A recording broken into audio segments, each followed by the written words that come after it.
கர்மா அது வெறும் பழிவாங்கும் விதி அல்ல, அது வாழ்க்கையின் சமநிலை சக்தி.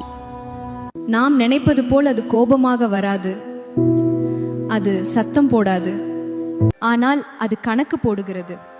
நீ செய்கிற ஒவ்வொரு செயலும், நீ பேசும் ஒவ்வொரு வார்த்தையும், நீ நினைக்கும் ஒவ்வொரு எண்ணமும் கூட இந்த பிரபஞ்சத்தில் ஒரு அலை போல் பரவி செல்கிறது. நீ யாரையும் காயப்படுத்தும் போது அந்த வலி காணாமல் போகாது.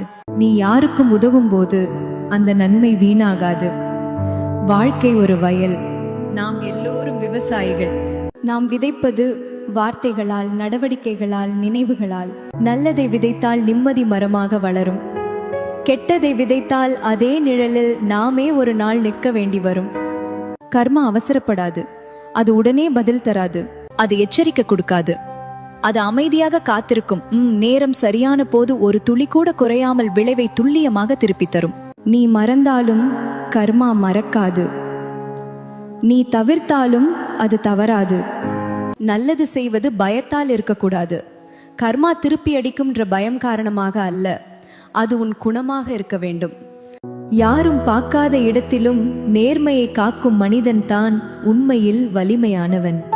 உன் மனசாட்சி, அதுவே உன் முதல் நீதிமன்றம். அங்கே நீ தோற்றால், வெளியில் வென்றாலும்